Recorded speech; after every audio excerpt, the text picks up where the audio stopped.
Welcome to another episode of Untold Legends, where we explore the stories found within the worlds of video games, movies, comics, and anything in between. Last time in the Mortal Kombat timeline, I covered two of the most infamous red dragons in the series, Mavado and Suhao, detailing their beginnings as the characters Malvado and Kublai Khan, their criminal schemes and treachery in the original timeline, all the way through their quick downfall in the altered timeline. Today, we'll be covering another two characters with strong connections to each other, the original Sub-Zero, Bi-Han, and the Netherrealm demon Sareena. While I haven't covered Sareena at all just yet, you may remember I previously made a Sub-Zero video in the early days of this series, so this one will be the new and improved replacement, the Mortal Kombat timeline, the history of Elder Sub-Zero and Sareena.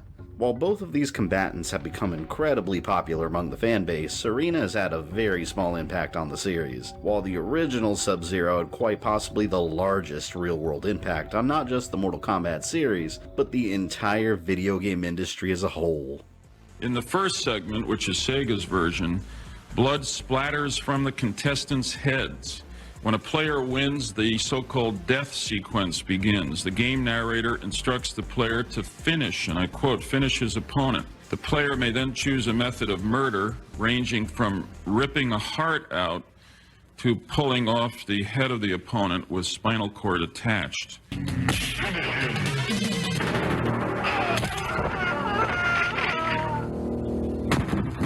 Sub-Zero with fatality.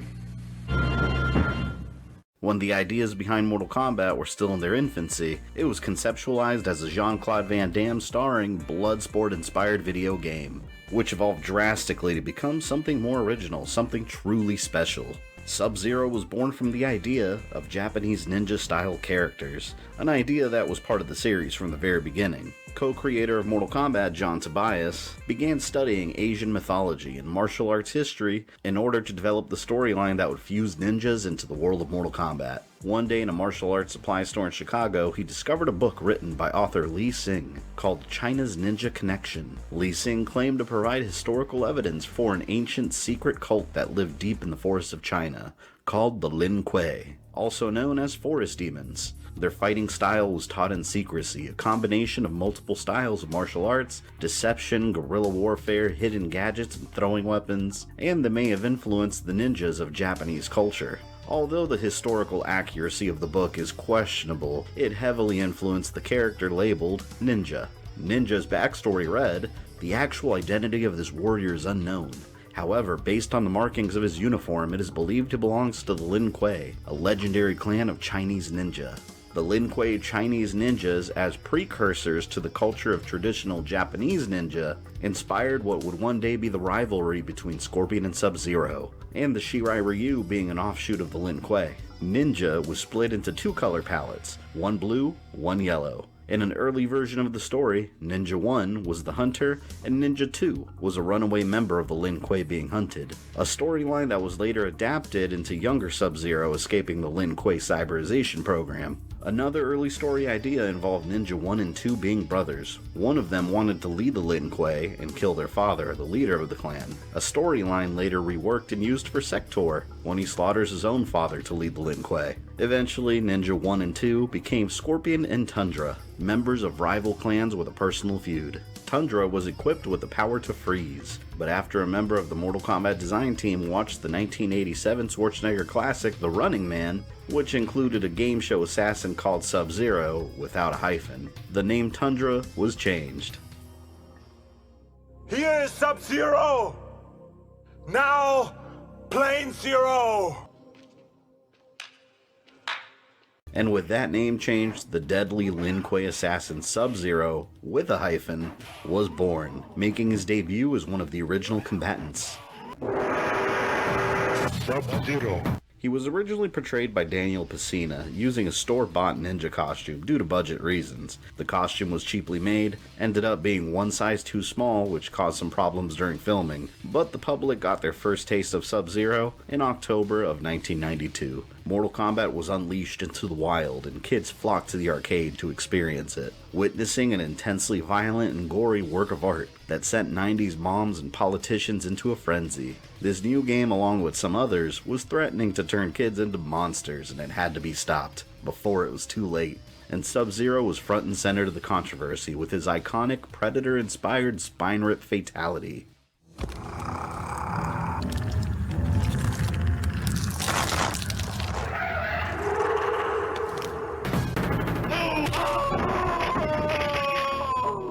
The spine rip fatality became infamous in Mortal Kombat history and has been reused multiple times and is actually considered by co-creator Ed Boon as his favorite fatality from the first game. So infamous and brutal that the SNES version couldn't even censor it. They outright replaced it with one that actually does make more sense considering Sub-Zero's powers.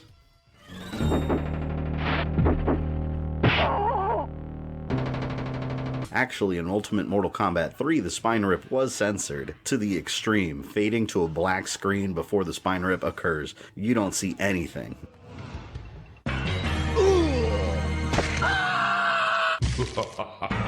Contrary to popular belief, it wasn't for violence reasons. The development team did it to avoid having to animate all the different characters losing their heads. Sub-Zero was a professional head ripper, but let's not forget his friendlier side.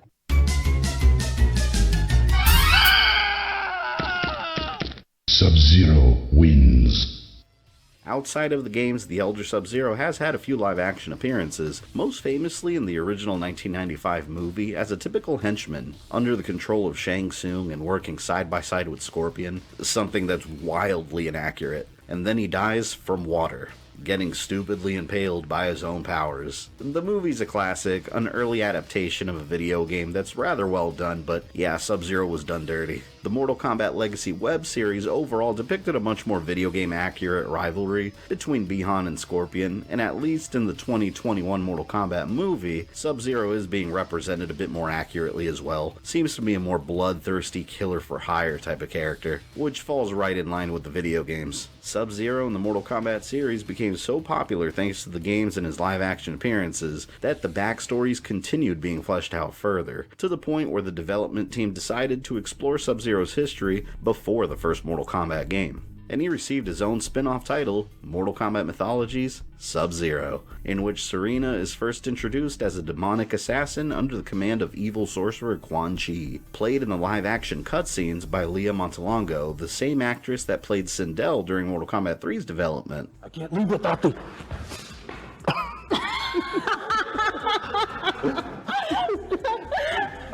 Immortal, with the ability to freeze. I forgot my line. You suck. Immortal. I mean, a keeper. Sir, Immortal has escaped from the... Sir, Immortal has escaped from the prison of souls. He is headed towards the gates of immortality. It's okay. Sir. I'm sorry. Before becoming Sareena, the character was known as Aya, and her journey to becoming a regular playable combatant was a struggle, often cut from the character roster or forgotten. Since the storylines of both mythologies Sub-Zero and Mortal Kombat 4 were so interconnected, some characters crossed over. Sareena was planned to be playable, but instead the wind god Fujin was chosen over her. Oddly enough, he explodes in the Sub-Zero game, and none of the other gods encountered ever made it as playable combatants, so she may have made more sense to be included at the time. She was again planned to be in Deadly Alliance, but was ultimately cut from the game, and she made her first appearance in a game that I never hear anybody talking about. A strange little exclusive title to the Game Boy Advance, Mortal Kombat Tournament Edition.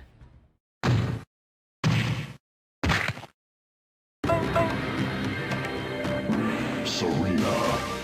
With this game, Sareena finally made her way into the main series. Tournament Edition was the second half of the Deadly Alliance Game Boy Advance port. Deadly Alliance on GBA had half of the console roster, Tournament Edition had the other half plus more, so to get the full experience you had to buy both games. Sareena ended up being a mishmash character that borrowed fighting styles and powers from already existing combatants. After Tournament Edition, she wasn't included as a playable character again until Mortal Kombat Armageddon, much to the excitement of the fanbase. Sareena. Now let's go ahead and explore the in-game stories of the elder Sub-Zero and Sareena. How are they connected to each other, and what role does the future hold for their journeys? Sub-Zero's lineage doesn't begin in Earthrealm, or even with humanity. His ancestors were a race of beings known as cryomancers, from the lush and beautiful realm of Edenia. Appearance-wise, they resemble humans, but cryomancers were gifted with the ability to control moisture in the air and in their bodies, often using their abilities to control and create ice-based weapons and attacks. For unknown reasons, in the classic timeline they left Edenia and migrated to Outworld during the earlier period of Shao Kahn's rule. Over time, Shao Kahn and his forces exterminated the majority of the cryomancers, and very few of them survived. Some found their way into Earthrealm and integrated into the human population. In the Mortal Kombat universe, the Lin Kuei is a reclusive clan that describe themselves more stealthful than the night, more deadly than the dawn. We are the Lin Kuei, more stealthful than the night, more deadly than the dawn.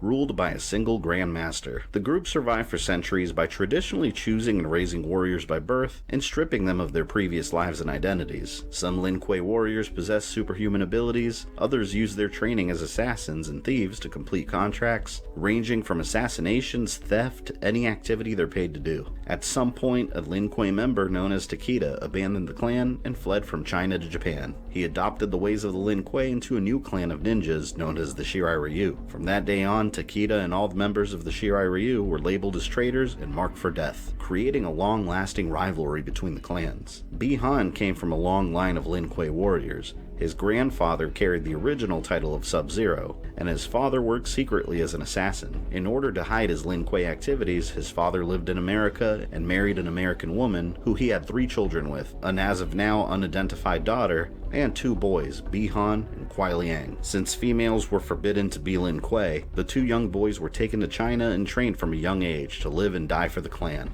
Bi-Han adopted his grandfather's title of Sub-Zero, and his younger brother Kuai Liang adopted the name Tundra. While Tundra was a free thinker and more compassionate, Bi-Han was a Lin Kuei loyalist, cold and calculating in his activities. He showed combative and rebellious tendencies, but ultimately would follow any order given to him by the Grand Master of the Lin Kuei. Bi-Han adhered strictly to their ancient ways, and his first loyalty was to the clan above all else. Before the events of the first Mortal Kombat, Sub-Zero was ordered to infiltrate a Shaolin temple in China. The Lin Kuei were hired to steal a secret map hidden within, and the Grand Master considered Sub-Zero to be his greatest thief and assassin. The ancient map was created long ago by a Shaolin monk after he discovered an enormous temple hidden within the Himalayan mountains of Nepal. The location of the temple was lost to time, and only the map of elements contained its location. The man that wanted the map was the Netherrealm sorcerer Quan. He claimed the temple contained an amulet that was worthless, but held great sentimental value to him. What Sub-Zero didn't know was that Quan had also hired Hanzo Hasashi, Scorpion of their rival Shirai Ryu clan. In case Sub-Zero failed, Scorpion would be Quan Chi's backup plan, a plot that would forever dictate the future of both characters. Sub-Zero explored the hidden chambers of the temple, avoiding the death traps built in to protect the map from thieves, and the skilled Shaolin monks protected it,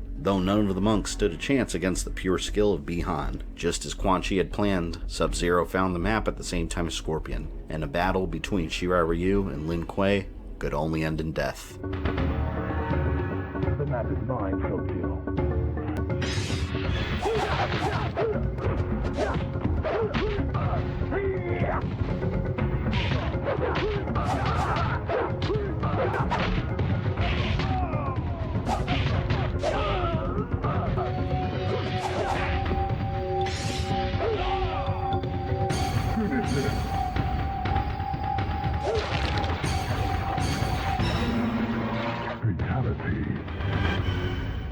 Sub-Zero was victorious against Scorpion and rushed out of the temple with map in hand. The Grand Master was pleased with Sub-Zero's success and revealed that he made an agreement with Quan Chi. The map would be retrieved in return for the destruction of the entire Shirai Ryu. Once again, our most cunning assassin and thief is successful. At ease, Lin Kuei warrior. Greetings! I see the ninja has been successful in retrieving my map, as I have foreseen. Let's get something straight. I am not a ninja. I am Lin Kuei. Scorpion was a ninja. How unfortunate that you happened upon him in your battle with those pesky Shaolin monks. Scorpion was tipped off. He knew I was breaking into that temple, and if he wasn't there, there wouldn't have been a battle. You are responsible for this sorcerer! Enough! Quan Chi, tell me, what about our payment? The bones of your arch-nemesis, and leader of Scorpion's ninja clan.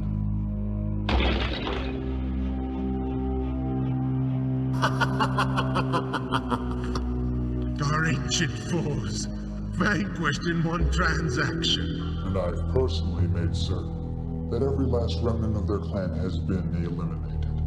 Forever. You see, Sub-Zero, you can trust a sorcerer sometimes. Sub-Zero's job wasn't finished with the retrieval of the map of elements. Quan Chi hired him to follow the map, find the temple, and retrieve the amulet that he was looking for. Quan Chi couldn't do it himself since he was forbidden to enter the temple, as magical barriers prevented sorcerers from entering, and only by defeating the 4 guardians hidden inside would the barrier be lifted. Guardians that Earthrealm's Thunder God Raiden himself appointed. Only a mortal with the skills and abilities of Sub-Zero could successfully accomplish the mission. The Shaolin monks protecting the temple were aware the map of elements had been stolen, and an intruder was on the way. Sub-Zero encountered fierce resistance at the entrance, ruined and collapsing pieces of flooring with limited space to cross, and the wind threatening him at such a high altitude would be a suicide mission for any normal mortal. Another detail that Quan Chi failed to mention to Sub-Zero was the fact that the guardians of the temple were literal gods. Powerful divine beings representing wind, earth, water, and fire. Sub-Zero found himself face to face with Raiden's younger brother, the wind god Fujin.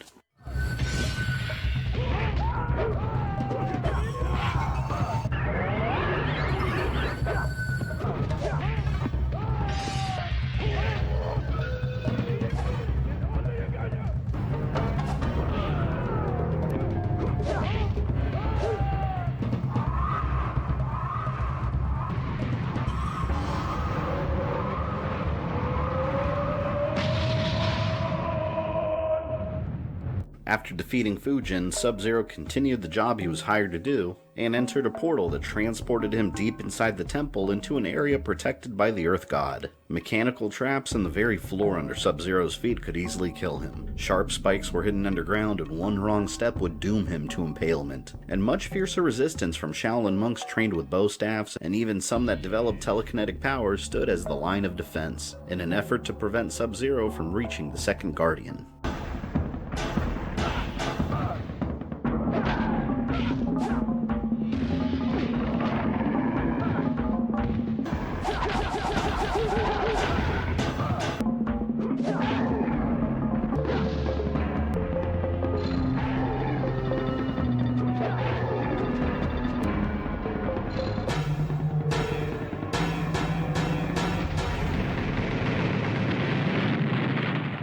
After the Earth God's defeat, the next portal took Sub-Zero into the aquatic depths of the temple protected by Earthrealm's Water God. He found spillways where any wrong turn would send him falling into a swirling abyss of water and electrified creatures. Long rope climbs pushed Sub-Zero's strength to his limits. Losing his arm strength and slipping from the rope would be an immediate death sentence. And at the exit, Earthrealm's Water God waited.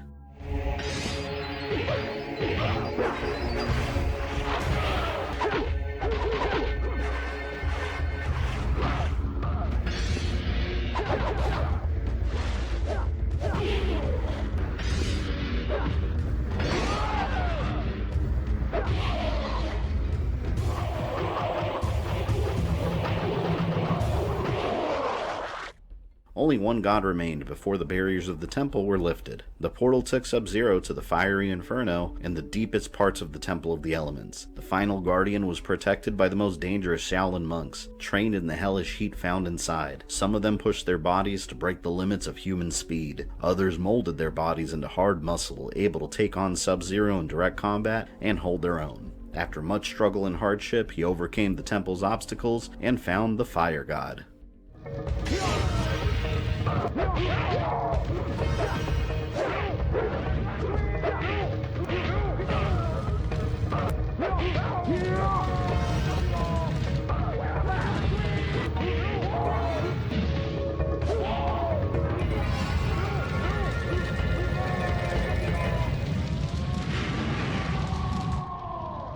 The final barrier protecting the temple was dispersed, and Sub-Zero climbed the steps to collect his prize, the amulet belonging to the Elder God of Death, Shinnok. Quan Chi rushed to the temple and revealed his deception. The amulet was the key necessary to release Shinnok from the Netherrealm. Eons ago, Raiden and the rest of the gods imprisoned Shinnok in the Netherrealm after fighting a war and prevented him from destroying all of reality. Sub-Zero had doomed all of the realms and faced the anger of Raiden. Goodbye, ninja.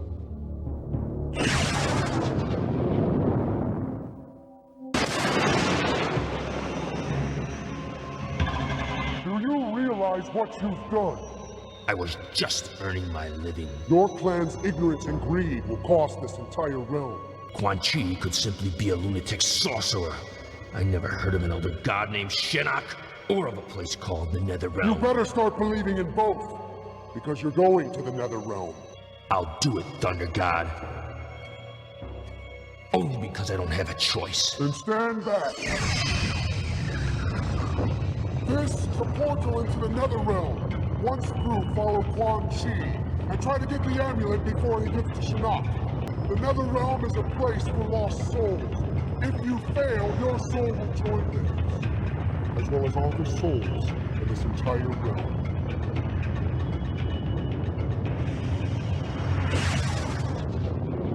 Raiden commanded Sub-Zero to undo his mistake and travel to the Netherrealm. He had to retrieve the amulet before Quan Chi could release Shinnok into the rest of reality. The Netherrealm was a hell composed of thousands of different layers, a realm of despair, where without the assistance of technology, only the most corrupt souls could even enter. Inside its multiple planes of existence, there were demons and monsters native to the realm, and the souls of deceased beings filled with pure evil and malice. The darkest region of reality, once ruled by a demon known as Lucifer, where Shinnok now reigned as its supreme leader. Sub-Zero found himself completely unprepared for the terrors found within, and was eventually captured, only to face an enemy from his past.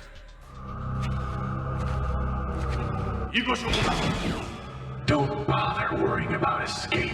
You killed me in cold blood. I had no choice. You could have let me live. Then I would be the dead one. But my clan and family would still be alive. What? It wasn't enough to kill me. You had to destroy every last remnant of my being, including my wife and child. You're mistaken. Quan Chi is responsible for their deaths. Words will not save you.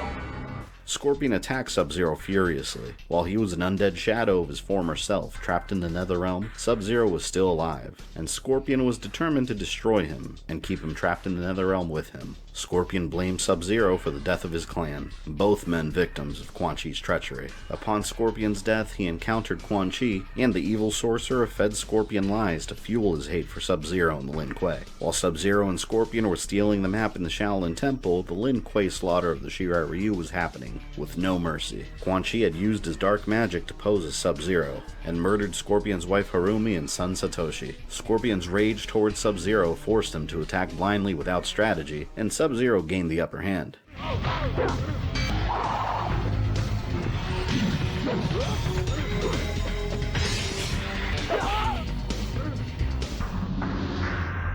Scorpion was defeated again, but he was already dead. His vengeful spirit would surely return. After his battle with Scorpion, Sub-Zero escaped the prison he was being contained in, and made his way to the Bridge of Immortality. Quan Chi employed many demons to do Shinnok's bidding, as part of his Brotherhood of Shadow, and his three deadliest assassins, demons that had the ability to take human form, Kia, Jataka, and Sareena, watched Sub-Zero's every move.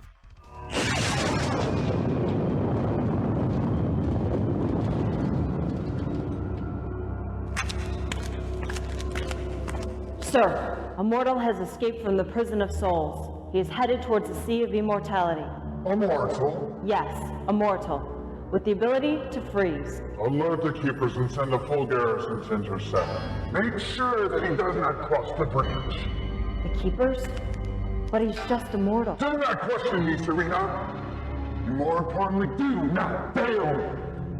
We have toyed with the ninja long enough. Sareena on the surface was loyal to Quan Chi, but she dreamed of breaking free from Quan Chi's control and one day leaving the Netherrealm in her human form to live her life on her own terms. Sub-Zero was on his way to Shinnok's fortress on the other side of the Bridge of Immortality, fighting his way through cybernetic monstrosities and demonic guardians riding dinosaurs to retrieve the amulet, and Quan Chi's assassins prepared themselves inside. Within Shinnok's fortress, Sub-Zero encountered the most elite of Shinnok's guards, powerful fanatical demons that would fight to the death for their god. Jataka, Kia, and Sareena were all hidden in separate rooms, after Quan Chi gave them each a piece of a crystal that opens the portal to Quan Chi's chamber. Only by uniting the light from the 3 crystals could Sub-Zero gain entry, and to retrieve the crystals he had to challenge the 3 assassins in combat.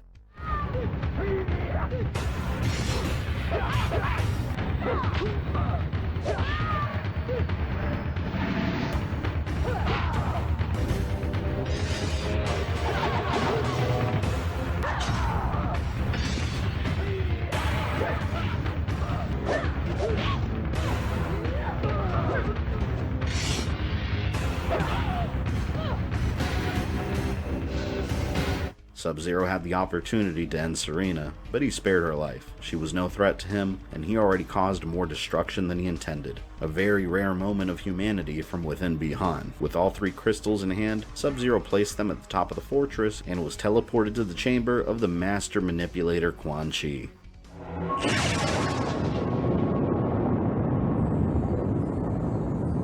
Welcome to my home, Sub-Zero.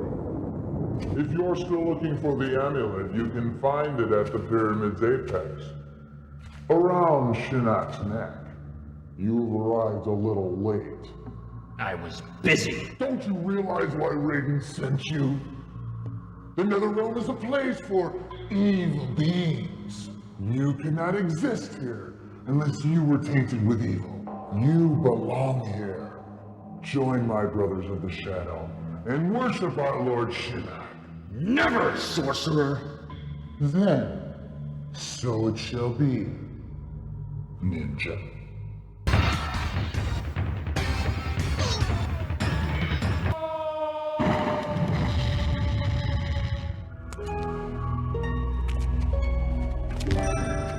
Why did you help me?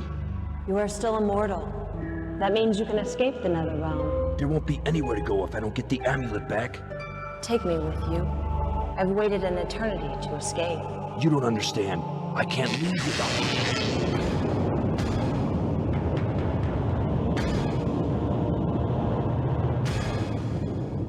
Sub-Zero held the collapsed Sareena and saw the Elder God of Death Shinnok standing before him with amulet in hand, a force that no mortal could withstand. The amulet provided some protection for Shinnok, but before Quan Chi returned it to him, he created a perfect replica without the immense power the original contained. The sorcerer kept the genuine amulet and provided Shinnok with a fake. Sub-Zero had a chance. Shinnok was still weakened from his time in the Netherrealm, and it gave Sub-Zero the opportunity to steal the amulet and trigger Shinnok's rage, to manifest into a beastly form. No! The amulet! No!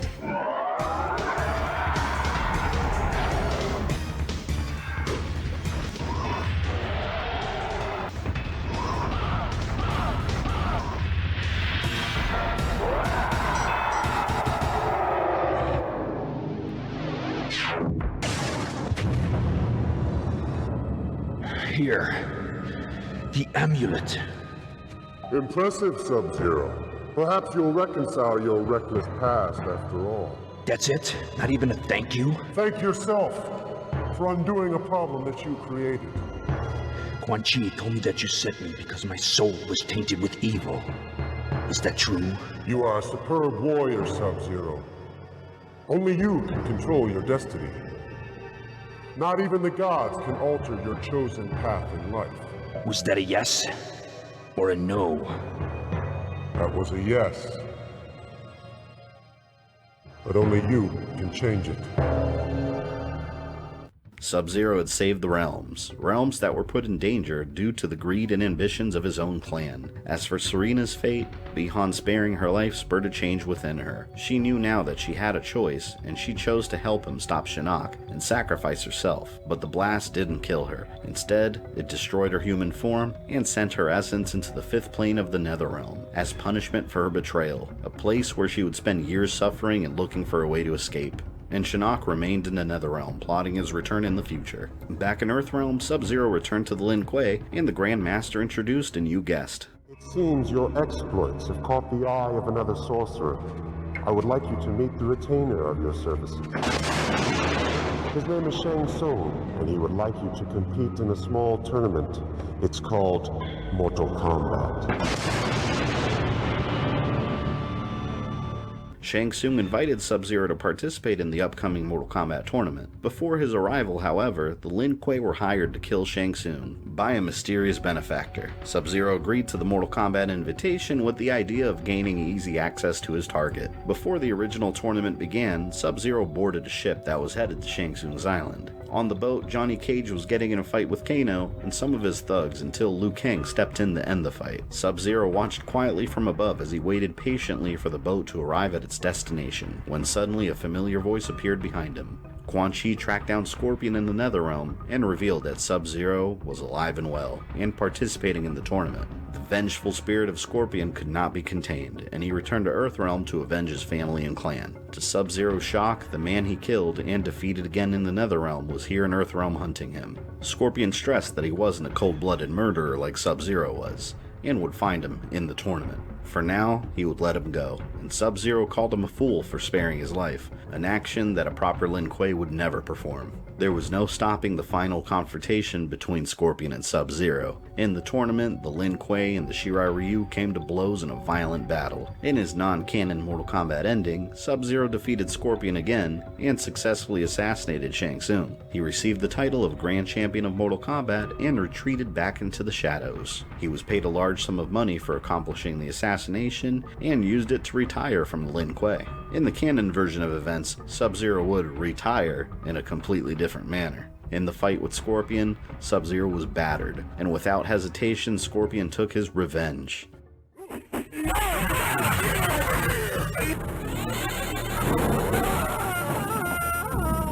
Scorpion wins.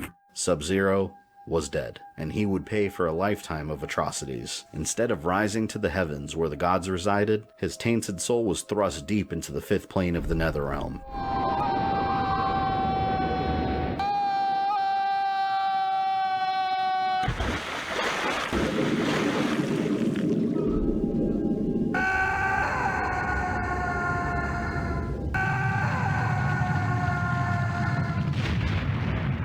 And that was the end of the Elder Sub-Zero in the classic timeline. After his death, Bi-Han did reappear in Ultimate Mortal Kombat 3 as a playable combatant, unlocked by entering a combat code proclaiming that classic Sub-Zero was now under the player's control. And he appeared as a standard fighter in Mortal Kombat Trilogy, complete with the frantic, fast-paced fighting style of those games. In his non-canon Ultimate Mortal Kombat 3 and Trilogy ending, he removes his mask to all the warriors present and reveals his true identity, a missing warrior from the first tournament and promising to return for the 4th. In the canon version of events, Bi-Han never returned after his death by Scorpion's hands. Instead, he embraced the darkness within his soul and was reborn as a creature of the shadows, intent on spreading darkness and decay throughout all the realms. An upcoming story for another time. In the Mortal Kombat timeline, the history of Noob Saibot. Years later, the young warrior Shinnok was sent on a quest to collect the relics known as the Kamidogu, manipulated by the earliest known emperor of Outworld, Onaga the Dragon King. Onaga was planning his own resurrection, and during his quest, Shinnok traveled throughout the Netherrealm, where he encountered Quan and Shinnok's Brotherhood of Shadow. By this time, Sareena had regained her human form, and she was searching for a way to escape. If the Brotherhood of Shadow found her, she would be forced back into the service of Quan or face more years of torture. The Brotherhood of Shadow are searching for me? This is not good. I must leave this place now. Shinnok, please do not report back to them. I realize this puts your life in peril. Take these coins as compensation. She paid Shinnok to keep her location secret and remained hidden from the Brotherhood of Shadow. In time, Scorpion discovered the truth behind Quan Chi's role in his family and clan's death and chased the sorcerer down in the Netherrealm. Quan Chi escaped into a portal connecting the Netherrealm and Outworld. Sareena was keeping track of Quan Chi's activities for some time and discovered the portal, her one chance to escape. She jumped through the portal and found herself in Outworld. She was finally free, but being outside of the Netherrealm and away from Quan Chi's magic, she was starting to lose her ability to maintain her human form. Through Brotherhood of Shadow magic that she was trained in, she discovered a way to retain her human form by absorbing energy from Outworld itself. During the events of Mortal Kombat Deadly Alliance, Shang Tsung and Quan Chi formed a partnership in order to resurrect and use Onaga the Dragon King's army to take over all the realms, and Raiden's combatants set out to stop them. Although Sareena wasn't directly involved in the conflict besides the Game Boy Advance exclusive tournament edition, she did encounter the Sub-Zero of the time, the younger brother of Bi-Han. She confronted Kuai Liang and revealed how she knew his brother in the past, and Kuai Liang promised to keep her safe. He offered Sareena asylum within the Lin Kuei. Allowing a Netherrealm demon into the Lin Kuei temple was a risk, but Sareena's intentions were pure. During the events of Mortal Kombat Deception, Onaga was revived and defeated by Shinnok. During the conflict, Sub-Zero encountered a mysterious being that he recognized to be his brother, working with the cyberized Lin Kuei smoke. He followed the pair into the Netherrealm, but was caught by smoke. Unknown to Sub-Zero, Sareena followed him from the Lin Kuei temple to keep him safe, and she saved him from being ripped apart by the two. Together, Kuai Liang and Sareena fought them off, but after the battle, Sareena, being in such close proximity to the Netherrealm, lost control of her human form and reverted back to her demon self. Sub-Zero attacked her briefly, thinking it was a trick of the Netherrealm, and Sareena fled. She refused to harm the man that gave her asylum. Alone and defenseless in the Netherrealm, Sareena was attacked by Noob Saibot and Smoke, then brought before Quan Chi. He demanded to know how to infiltrate the Lin Kuei temple, a task that Smoke and Noob Saibot would accomplish. And Quan Chi cast his dark sorcery on Sareena again, convincing her that without him, she couldn't retain her human form. After enjoying her short-lived freedom with the Lin Kuei, Sareena was placed into the Brotherhood of Shadow as an assassin alongside Jutaka and Kia again. During the events of Mortal Kombat Armageddon, the very fabric of the realms was coming undone due to eons of constant combat, and the fire elemental blaze offered the ultimate power of affecting reality to any combatant that could defeat it. The forces of darkness and forces of light both gathered armies of combatants to fight for the power of Blaze, and the half-god Taven was awakened to fulfill the mission he was tasked to accomplish, the defeat of Blaze. During his travels, Taven found the secret base of the Red Dragon clan inside the Charred Mountains. Inside, he discovered Quan Chi, protected by his 3 assassins, attempting to gain the allegiance of the Red Dragons and stealing the information they possessed. Quan Chi, I have done as you commanded. Then give me what you have found. I couldn't risk detection. I didn't carry the records with me. They're all up here. What the... Kill him!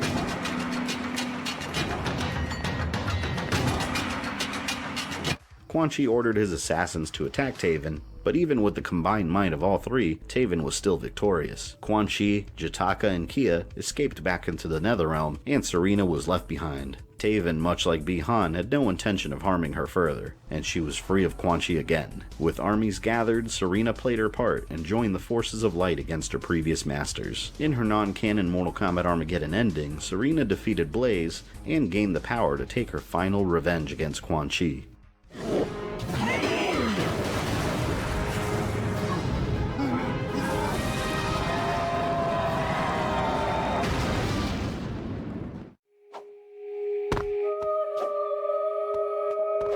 Blaze had dissipated, but the power he had released flowed into Sareena. She lay unconscious atop the pyramid until Sub-Zero revived her.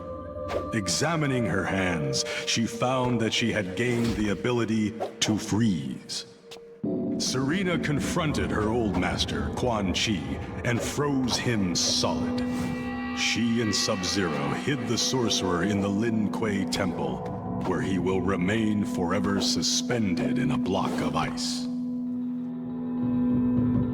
In the canon version of events, Sareena died fighting alongside the rest of the combatants, and Raiden remained to fight the blaze-powered Shao Kahn alone. Equipped with the power to alter reality, Shao Kahn was preparing to destroy everything. Raiden failed to stop him, and sent a message to the past where his younger self could stop Kahn from winning the Battle of Armageddon. The message from the future resulted in the altered timeline, reverting the story back to the original tournament. In this new history, much of Bihan's backstory remained intact. This time his ancient race of cryomancers were banished from Edenia into Outworld by Sindel for unknown reasons. Some form of his journey in Mortal Kombat mythology's Sub-Zero still happened, although how the details of the story may have been altered are still a mystery. And this time Scorpion wasn't away from his village and clan when the Lin Kuei attack happened. He was actively fighting against the Lin Kuei in defense of his loved ones, but the Lin Kuei attack was still successful. Hanzo Asashi was shattered to find his wife and child frozen, a signature that only Sub-Zero could have left behind. Or better yet, Quan Chi disguised as Bihan.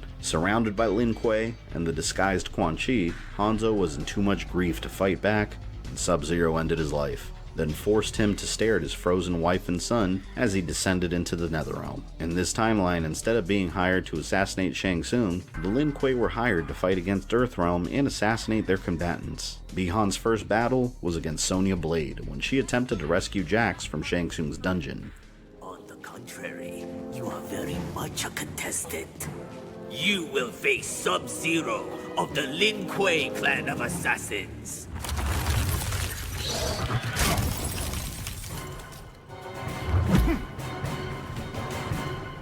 Now you will feel death's cold embrace.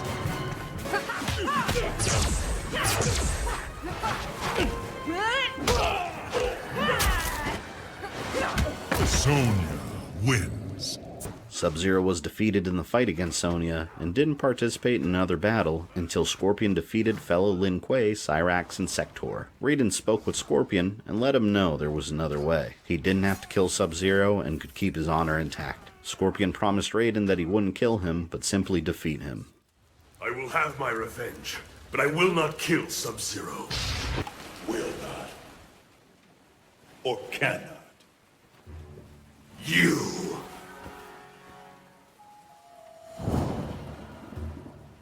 The Shirai Ryu are dead. You will suffer as they did. To hell with your clan. No, to hell with you!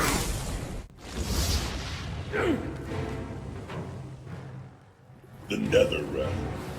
This is where I was reborn. This is where you will pay.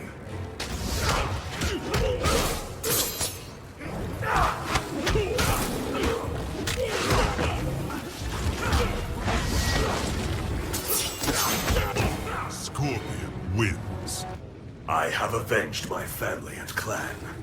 Scorpion was victorious against Sub-Zero and allowed him to live as he promised Raiden. But Quan Chi displayed images of his clan and family's destruction in order to remind Scorpion what Sub-Zero had done. Scorpion stared at the images in horror and rage, and Sub-Zero found himself confused, proclaiming that that was not him. He had nothing to do with the Shirai Ryu's death, but Scorpion's anger blinded him to the truth.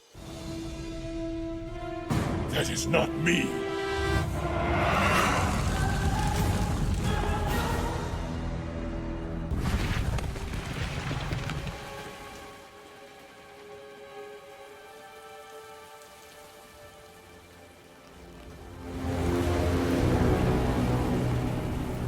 Ouch.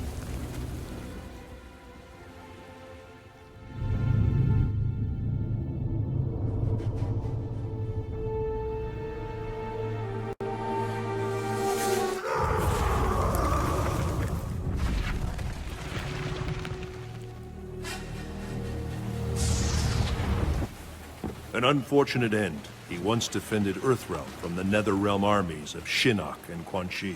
Scorpion will pay for this. Sub-Zero's fate is his own doing. His own doing?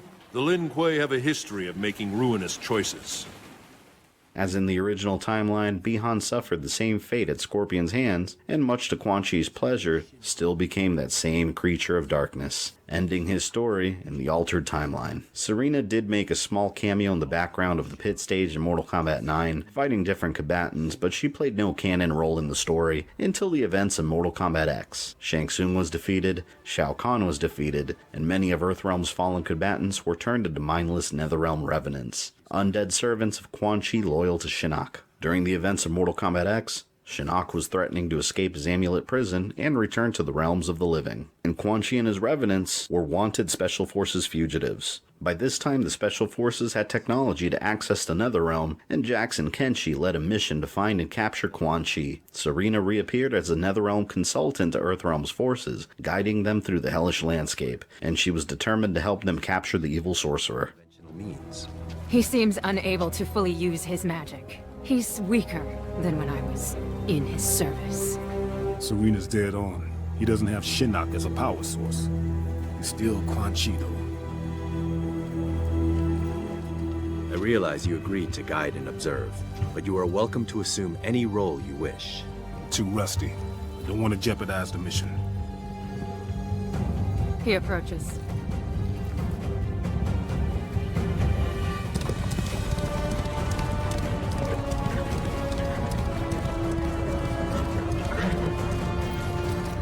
Now!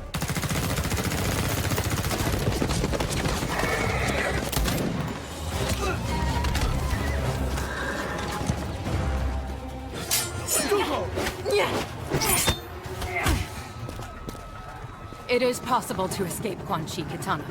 I can aid you, as Bi-Han aided me. You became too familiar with Bi-Han, allowed emotion to corrupt you. Emotion freed me.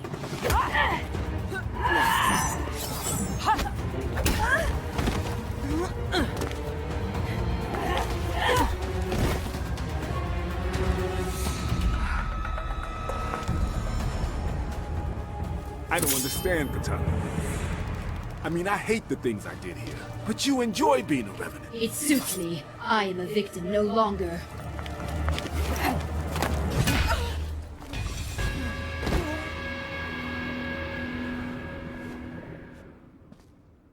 I gotta believe there's hope for you. Mother of God. We've lost many. The rest are wounded. And our friends. The tide turned against them. They fled. How you two doing? I'm fine. That's what I thought. Where are you going? Gonna bag me a sorcerer. Alone? You'll be killed. Wouldn't be the first time. That was the final appearance of Sareena in the altered timeline. Although in Mortal Kombat 11 she does pop up in Cabal's non-canon ending as his wife, strangely two characters that really have nothing to do with each other in the entire storyline, now married with a family. Otherwise she played no additional story role. By the end of Mortal Kombat 11, a new era with a new history was created. Will Sareena finally be able to achieve the peace and freedom that she earns? And as far as the Elder Sub-Zero Bi-Han, we'll explore his dark rebirth next time.